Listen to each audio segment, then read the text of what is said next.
여러분, 도치맘, 이 도치맘이라는 단어를 알고 계시나요?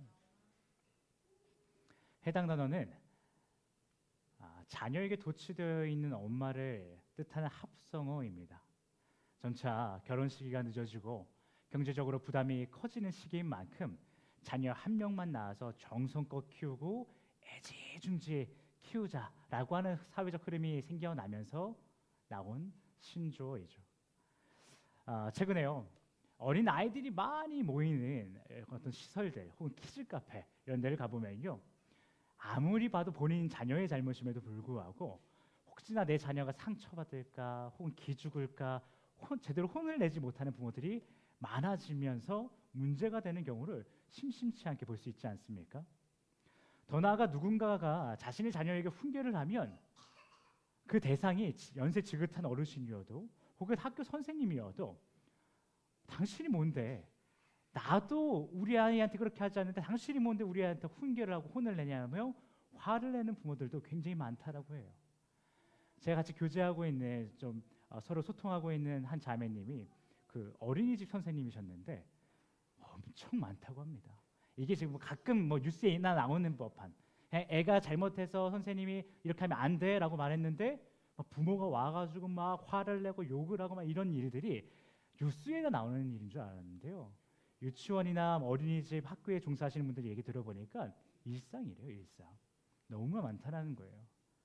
이처럼 자기 자녀에게 지나치게 몰입하고 도취되어 있는 엄마들이 많아지면서 마치 고슴도치가 자기 새끼를 예뻐하듯 그 유별난 자식 사랑을 자랑하는 엄마들을 도치맘이라고 표현한다라는 것이죠. 그렇다면 여러분, 우리 이 시간 여러분과 저희 완전한 아버지 되시는 하나님 아버지는 어떤 아버지이신가 한번 이야기 나눠봤으면 좋겠어요. 우리의 아버지 하나님 아버지께서는 자기 자녀에게 도취되어 있는, 과몰입되어 있는 도치맘 같은 존재일까요? 어떤 것 같으세요? 물론 우리에게 시선을 떼지 않으시는 하나님, 우리에게 지극한 사랑을 보여주신 하나님, 넘치는 은혜를 주신 하나님을 생각하면 그럴 수 있다라고 보여지기도 해요. 우리를 한시도 눈에 띄지 않고 사랑을 그냥 못 줘서 안달이 나는 그 하나님의 모습을 보면 도치맘인가? 도치가 이렇게 생각할 수 있을 거예요. 그러나 해당 용어가요, 자기 자녀밖에 모르는 그 이기적인 사랑을 하는 사람이라고 하는 어떤 의미를 담고 있다라고 했을 때는 결론적으로 그렇지 않다라고 말할 수 있죠. 그런데 문제는 뭐냐면요, 분명히 우리가 가진 성경은 하나님이 도치갓이 아니라고 말하고 있는데 그럼에도 불구하고 수많은 그리스도인의 삶을 보면 마치 하나님이 도치맘이라고 말하는 것 같다라는 거예요. 이게 굉장히 큰 문제라는 것이죠. 나의 하나님은 내가 뻔히 불순종하고 있음에도 불구하고, 그것을 거듭하고 있음에도 불구하고, 삶을 돌이키지 않고 있음에도 불구하고 그런 나를 혼내지 못하시는 분이야 라고 생각하는 모습이 곳곳에서 발견된다는 거예요. 물론 말로는 그렇게 얘기하지 않아요. 그러나 우리의 불순종이 끝이 없고 그 불순종에 대한 대해서 하나님께서 참고 기회를 주시고 있음에도 불구하고 이를 하나님이 얻지 못하시는 것처럼 우습게 여기고 불순종의 죄에 대해서 무감각해지는 우리들의 삶을 하나하나 살펴본다면 마치 우리의 삶이 하나님의 도치갓이라고 말한다는 거 부정할 수 없는 사실이라는 것이죠. 그런데 이러한 현상은요, 비단 오늘날의 일만 아닌 것 같아요. 이게 무슨 말이냐 하면 금일 본문에서 이스라엘 백성들도 하나님을 도치갓 정도로 여기는 모습이 보인다라는 거예요. 그래서 오늘 우리는 금일 본문에 나오는 두 가지 사례를 살펴보면서 과연 오늘날 여러분과 저는 이들과 다른가? 우리는 하나님을 경외하는 삶을 살아가고 있는가? 아니면 금일 본문에 나오는 이스라엘 백성들과 같이 하나님을 도치맘 정도로 여기며 우스운 존재를 만들고 있지 않았는가를 점검하고자 합니다. 그리고 이 점검의 끝에는 우리 모두가 하나님께 온전한 찬양을 올려드리며 이 예배 가운데 주님께서 예비하신 풍성한 은혜 가운데 거할 수 있기를 예수 그리스도의 이름으로 축복합니다. 자, 그럼 먼저 이스라엘 백성들이 하나님을 도치맘으로 여긴 첫 번째 사례를 소개해 드릴게요. 본 사건은 다음과 같습니다. 이스라엘 민족이요, 당시 부유한 상업 도시였던 여리고성을 함락하게 되면 어떤 일이 벌어질까요? 부유한 도시예요. 그럼 그곳에서 전리품이라고 할 만한 것들이 많이 나오지 않겠어요? 그런데 여호와 하나님께서는 그곳에서 나오는 모든 물건을 개인이 소유하지 말고 온전히 여호와께 바치라라고 명령하셨다라는 거예요. 하지만 이 명령을 7장 1절에 나오죠. 유다 지파의 아간이라는 자가 지키지 않았대요. 너네 이거 다 나한테 바쳐. 너희들 손 대지 마. 그 바친 물건에 손 대지 말라고 여호수아 6장 18절 하나님께서 명령하셨는데 7장 1절을 보니까 아간이라는 자가 그걸 지키지 않았다라는 거예요. 손 댔다라는 거예요. 가져갔어요.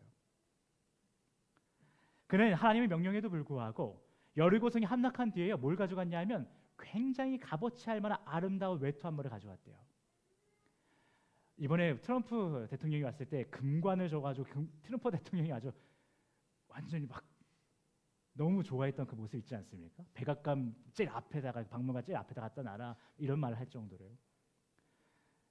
그만한 어떤 아름다운 가치가 있던 외투였다라고 보여져요. 그만한 외투를 이 사람이 가져간 거예요. 근데 그뿐만이 아니에요. 또 뭘 가져가냐면요, 금덩이를 가져갔대요.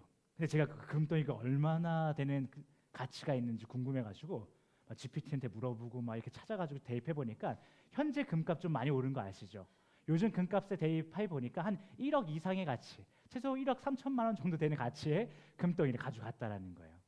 그리고 또 은도 가져갔다고 해요. 이 은도 얼마큼 많은 양이냐면 웬만한 사람 1년치 월급에 해당하는 은덩어리를 가져갔어요. 많이도 가져갔죠. 그러니까 수억을 가져간 거예요. 수억의 보석과 아름다운 외투, 얼마의 값어치를 할지 모르겠지만 굉장히 아름다운 외투를 가져갔다라는 거예요. 그런데요, 나쁜 보석까지 나쁜 일, 나쁜 놈이다 이렇게 우리가 생각할 수 있는데 한번 그들의 상황을, 그때 당시 상황을 좀 생각해 보자고요. 이스라엘 백성들이 그때 어떤 상황이었는가 생각해 보면 오랜 시간 떠돌이 생활을 했죠. 그렇다 보니 자신의 소유라고 할 만한 것들이 상대적으로 굉장히 부족했을 거예요. 그것을 부족하다라는 것을 좀 감각을 잃고 있었을 때쯤 여리고성을 한번 빵 하고 함락해 보니까 와, 얘네들은 정말 가진 게 많네라고 하면서 그 갖지 못한 것에 대한 상대적 박탈감이나 비교가 더 커졌겠죠. 이것을 고려하면 이스라엘 백성들에게는 당시 물질에 대한 필요와 욕구가 있는 것이 너무나도 당연했을 것이에요. 그래서 인간적인 생각에는 자신들이 고생해서 전쟁에 승리하지 않았습니까?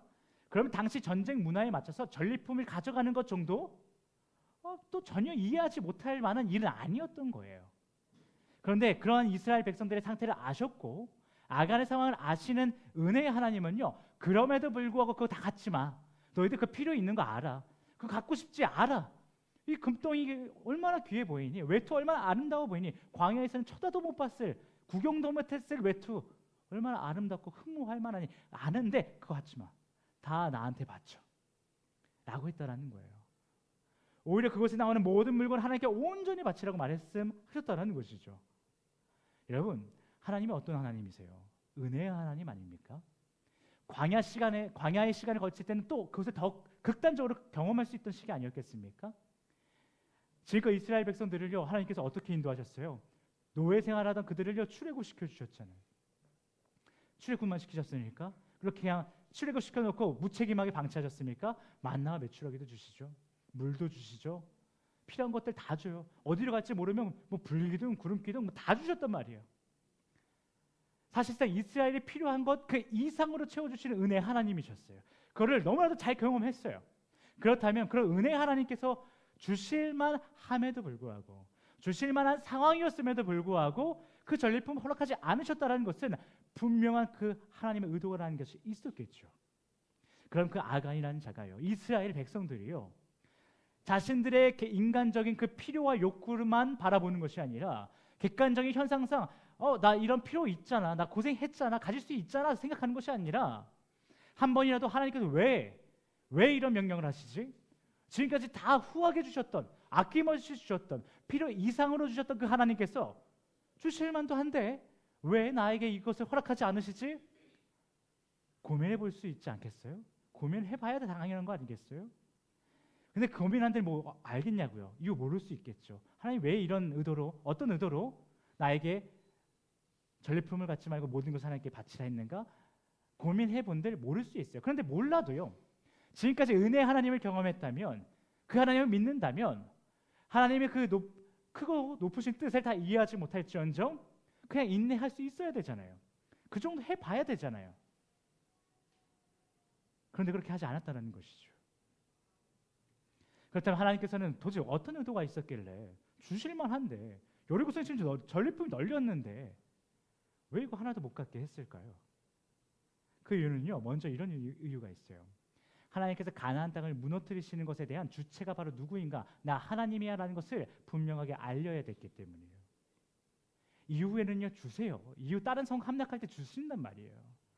근데 이 첫 번째 이 여리고성을 함락할 때는요, 이 지금 가나안 땅을 쭉 무너뜨려 나가는 이 주체가 누구인지를 정확하게 얘기해줘야 되는 순간이었어요. 하나님에게 굉장히 중요한 순간이에요. 그래서 하나님은 그런 의도 가운데 너희들이 전리품 갖지 마. 내가 이 성을 무너뜨리는 주체가 누구인지, 그리고 그 주체인 내가 어떤 의도로 이 성을 무너뜨리고 있는지 이걸 내가 선포해야 돼. 그러니까 너희들 갖지 마 라는 의도로 그 말씀을 하셨다라는 거예요. 그래서 그 모든 의도와 주체를 바로 알리기 위해서 여호와 하나님 외에는 다른 것이 아무것도 주목받지 못하도록 만드셨다라는 거예요. 그런데 그것을 아간이 깨버린 거예요. 더 나아가 하나님께서 어떤 의도가 있었는가? 당시 이스라엘 백성들이 이방 신을 모시는 자들의 소유, 즉 그들의 문화 그 자체인 거예요. 그들의 소유는요, 금덩이에 가요 그냥 골드바 있죠. 그런 바가 아니라 그냥 그 당시 이방 신을 모시는 어떤 그 신상일 수도 있고요. 그 신상에 올라가는 어떤 도구들일 수도 있어요. 알 수 없어요. 그들의 소유는 당시 그들의 값어치 있는 소유일수록 그들을 모시고 있는 신과 밀접한 관계가 있다라는 거예요.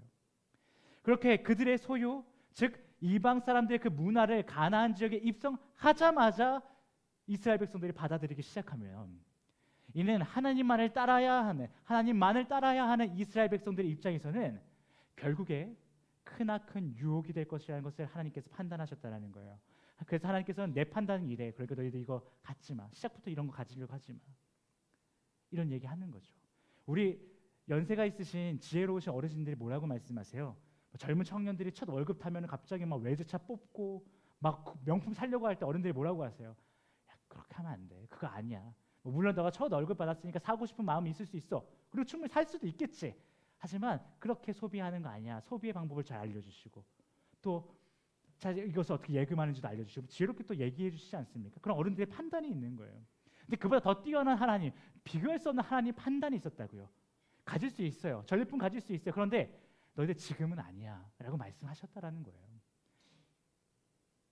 이런 두 가지 이유가 있었기 때문에 하나님은 이스라엘 백성들에게 여리고성에서 나온 그 모든 물건을 지금 너희들이 가질 때가 아니야. 그러니까 스스로 가지지 말고 나에게 바쳐. 즉 가나안을 무너뜨리시는 하나님의 뜻을 온전히 밝히기 위해서 이스라엘 백성들이 유혹에 넘어가지 말고 온전히 하나님만 따르는 삶을 살아가기 위해서 그 전리품들을 하나님에게 온전히 바치라고 그 온전함의 의미를 담아서 주님은 명령하셨다라는 거예요. 그런데 여리고성 함락 이후에 아간이라는 자가 그냥 바로 고민도 안 하고 그냥 바로 여호와께서 온전히 바치라는 그 물건들을 막 가지기 시작하죠. 여러분 잘 생각해 보세요. 1억 원 이상의 가치를 지닌 어떤 금괴들, 그 다음에 한 사람의 1년을 벌어야 되는 은부치들, 아름다운 외투, 이거 아간 혼자서 다 가져갈 수 있었을까요? 아간이라고 대표하고 있지만 아간 혼자 옮겼다라고 보기엔 좀 어렵다라는 거예요. 아간이 대표되고 있지만 이스라엘 백성들이 아간뿐만이 아니라 너나 나나 지금 이러고 있다라는 거예요. 이런 행동을 통해서 아간을 대표해서 그들의 지금 마음의 중심이 어떠했는가는 명확하게 보여지는 것입니다. 당시 아간은 하나님을 그냥 도치가 정도로 여겼던 거예요. 내가 어떤 일을 하더라도 하나님은 그런 나를 어쩌야 할 수가 없다. 그런 나를 벌하실 수도 없고 그냥 복을 주실 수밖에 없는 도치각 같은 존재다라고 생각했다라는 거예요. 한마디로 현실의 도치맘들이 자신의 자녀가 아무리 잘못해도 잘못해도 상처받을까봐 기죽을까봐 혼도 내지 못하는 것처럼 아간은 본인이 하나님의 백성이라는 그 진영 안에 속해 있으니까 그 진영에 속해 있는 나를 하나님께서 어찌할 수가 없다라고 생각했다라는 거예요. 대단한 착각을 한 것이죠. 그리고 어느새 그 착각은요, 아간으로 하여금 하나님에 대한 경외심이나 하나님의 권위마저 상실시키면서 가나안을 정복하시는 하나님의 의도는 안중에도 없는 삶을 살게 만들었어요. 더 나아가 여호와보다 본인이 자신에 대해서 더 잘 안다라고 착각하는 그 교만이 생기기 시작해요. 여리고 사람들의 물건을 소유하는 것이 너희가 하나님만을 따르는 것에 걸림돌이 될 거야 라고 하는 그 하나님의 판단보다 아니요, 나 이거 가져도 하나님 잘 따를 수 있어요. 무슨 말이에요? 나 잘할 수 있어요. 하나님 이거 금붙이 있든 은붙이 있든 외투 있든 나 하나님 잘 따를 수 있어요 라고 생각하는 자신의 판단을 더 의지하는, 하나님 판단보다 나의 판단이 더 맞다라고 생각하는 교만이 아간 가운데, 그리고 이스라엘 가운데 퍼지기 시작했다는 거예요. 이러한 아간의 불순종으로 시작된 이스라엘의 도침함 하나님에 대한 인식은요, 본문 7장 2절에 등장하는 여호수아와 정탐꾼에게도 나타나요. 이게 무슨 말이냐면요, 여러분 여호수아 7장 2절부터 5절까지 말씀을 함께 보실게요. 여러분 해당 구절에는 어떤 일들이 벌어져요? 크게 세 가지예요. 여호수아가 정탐꾼을 보내요. 그리고 그 정탐을 마친 자들이 돌아와서 보고를 하고요, 전략 회의를 시작합니다. 그래서 전략 회의를 한 자들이요, 아이 성을 침략하기 시작합니다. 전쟁을 하기 시작해요. 이게 2절부터 5절에 나오는 내용들이지 않습니까? 그런데 이 부분을요, 가볍게 그냥 보고 지나가면 어느 하나 이상할 게 없어요. 정탐꾼을 보내는 거 이상할 거 아니죠. 여리고 때도요, 여리고 때도 그랬잖아요. 여리고의 성에서도 여리고성에 정탐하려고 함락하려고 할 때도 정탐꾼을 보냈어요. 그래서 정탐꾼들이 갔다가 뭘 해요? 정탐 보고를 해요. 똑같아요. 그리고 회의를 하죠. 정탐 보고를 기반으로 어떻게 해요? 자신들의 적들에게 나아가요. 그렇게 여리고성이 어떻게 됐어요? 함락됐어요. 아이성의 전투를 준비하는 이들의 모습도 겉으로 볼 때 똑같은 거예요. 정탐꾼을 준비해요. 보내요. 그들이 와서 정탐 보고를 한단 말이에요. 전략 회의를 해서 갔어요. 똑같아요. 청년도 다를 것이 없단 말이에요. 그럼 도대체 뭐가 여호수아와 이스라엘 백성들이 아간과 같이 교만했고 도대체 뭐가 하나님의 도치가스로 여겼다라는 것일까? 이 2절부터 5절에 과연 그것이 어떻게 나타나고 있는가? 여러분 혹시 발견하셨나요? 여러분 그들의 잘못, 여호수아와 이스라엘 백성들의 그 잘못이 무엇이냐면요, 그들의 계획과 그 전쟁에 대한 실행, 그 모든 과정 가운데 하나님의 자리가 보이지 않는다라는 거예요. 하나님의 이름이 없어졌어요. 자, 먼저 앞서 여리고성을 향해 정탐꾼을 보낸 장면인 여호수아서 2장 1절을 보세요. 눈의 아들 여호수아가 시딤에서 두 사람을 정탐꾼으로 보내며, 당시 정탐꾼을 보내는 자는요, 눈의 아들이 여호수아였습니다. 즉 이 장에서 나타나는 이스라엘은요, 예배자로서 하나님에게 생명의 아들, 눈의 아들이라는 이름을 받은 여호수아가 하나님의 임재 가운데 그의 뜻을 따라 정탐꾼을 보내고 있다라는 거예요. 그러나 7장은 어때요? 그냥 여호수아가 보내고 있는 거예요. 눈의 아들이라는 이름도 없고요, 여호와께서 말씀하셨다는 얘기도 없어요. 그냥 정탐꾼을 보내고 있는 거예요. 얘는 아이성의 정탐꾼을 보낸 그 계획은요, 하나님의 인도하심을 받아 전쟁을 치러본 경험이 있는 여호수아와 이스라엘 백성들이 자신들의 그 옛 경험을 되살려서 진행하고 있는 일이라는 거예요. 이러한 사실은 뒤이어 나오는 그들의 정탐 내용을 살펴보면 더 확신할 수 있게 돼요. 여러분, 고대 전쟁 문헌을 보면요, 당시 정탐에서 가장 중요한 것은 두 가지였다라고 해요. 두 가지가 중요한 요소였어요. 첫 번째는요, 상대의 기세를 파악하는 거예요. 얘네가 우리가 싸울 만한가? 우리가 비등비등한가? 하면 이길 수 있는가? 한번 보자는 거예요.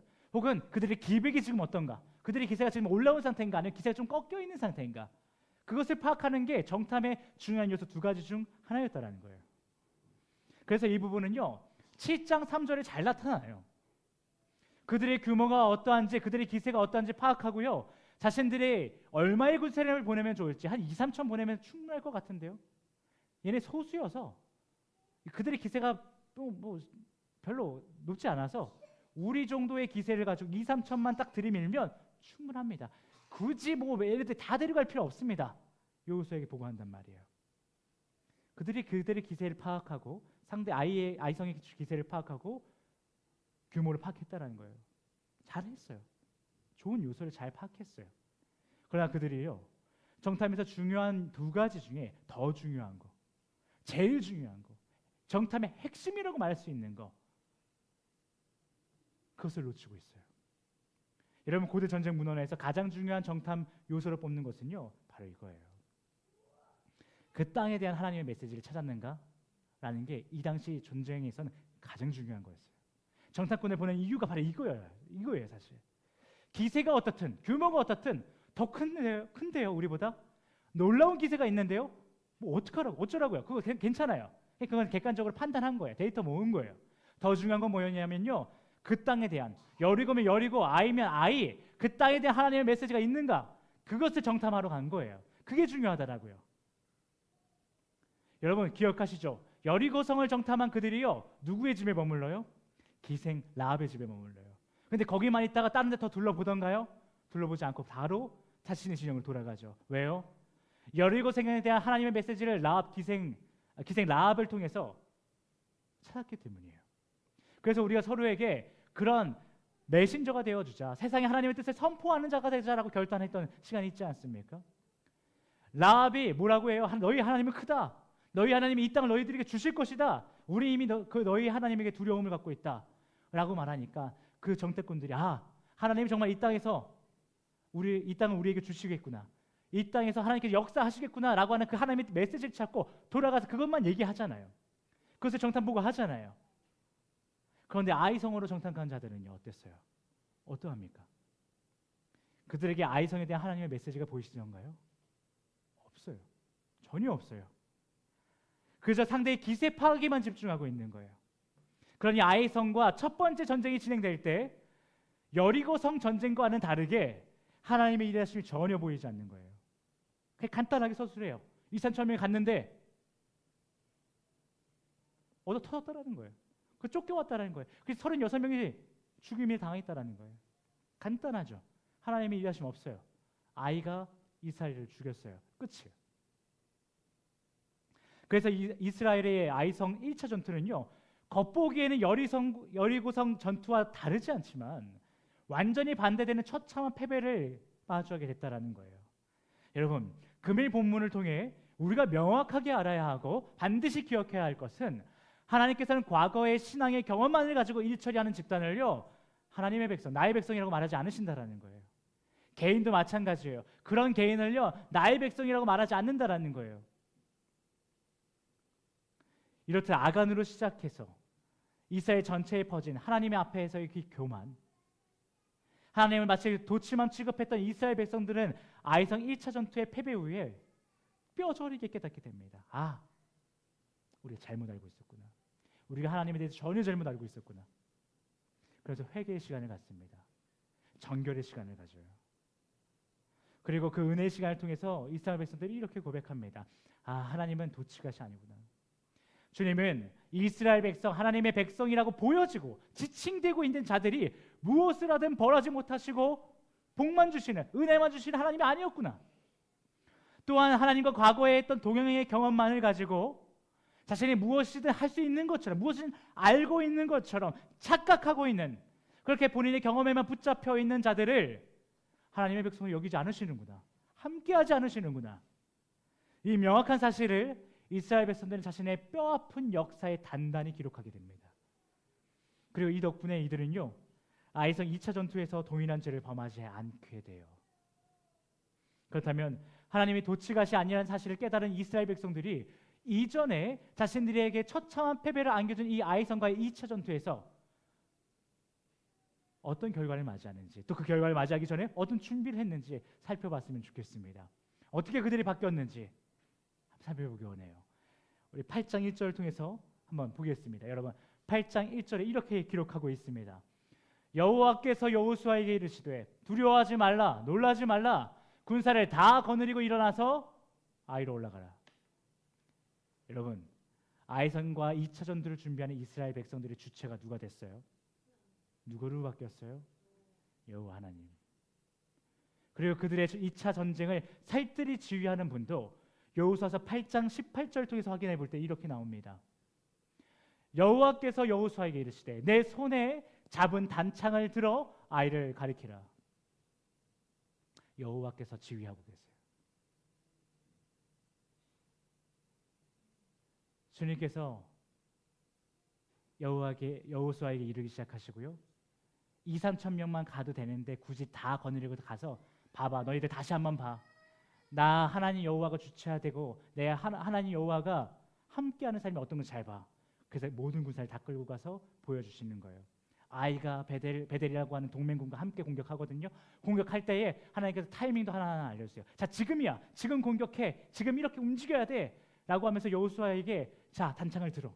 지금이야. 신호 보내. 하나하나 지휘하면서 자, 내가 너희와 함께하고 있어. 라는 걸 이스라엘 백성들 한 명도 빠짐없이 다 같이 보게 했다는 거야. 남녀노소 누구나 하나님의 주체가 된 삶이 이런 삶이라고 얘기해 주신다라는 거예요. 여러분, 그 결과 이스라엘 백성들은 자신들에게 참교육을 해줬던, 이미 자신들에게 뼈아픈 패배를 경험하게 해주셨던 그 아이성과의 전투에서 2차 전투에서 어떤 결과를 맞이하게 됐는지 그 결과까지 다시 한번 우리가 함께 읽어보도록 하겠습니다. 여호수아서 8장 23절부터 25절의 말씀인데요. 우리 다 같이 읽어보겠습니다. 시작.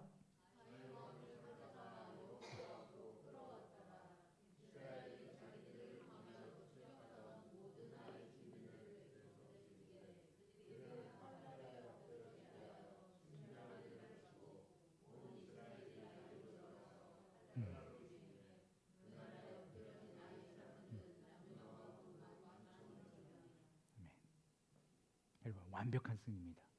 완벽한 승리예요. 여호와께서 이스라엘의 삶의 주체가 되시니 그들은 다시 한번 주님의 일하심을 경험하게 됩니다. 아이의 왕을 사로잡아 본보기로 삼고요. 그들 12,000명을 모두 쓰러뜨리게 됩니다. 우리가 삶의 주체가 되면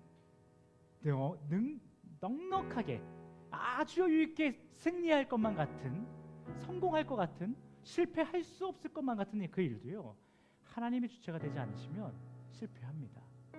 그러나 나에게 처참한 패배를 주고 이제는 내가 다시 이기지 못할 것만 같은 두려움을 심어져 버렸던 상대일지라도, 어떤 그런 일들일지라도 주님께서 우리의 삶의 주체가 되시면 능히 이깁니다. 거뜬히 이깁니다. 여러분, 여러분의 신앙의 연차가 얼마나 되셨습니까? 우리 헤이스 신앙 공동체는 초신자부터 거진 70년이 넘는 신앙의 연차를 가지신 분들이 계시죠.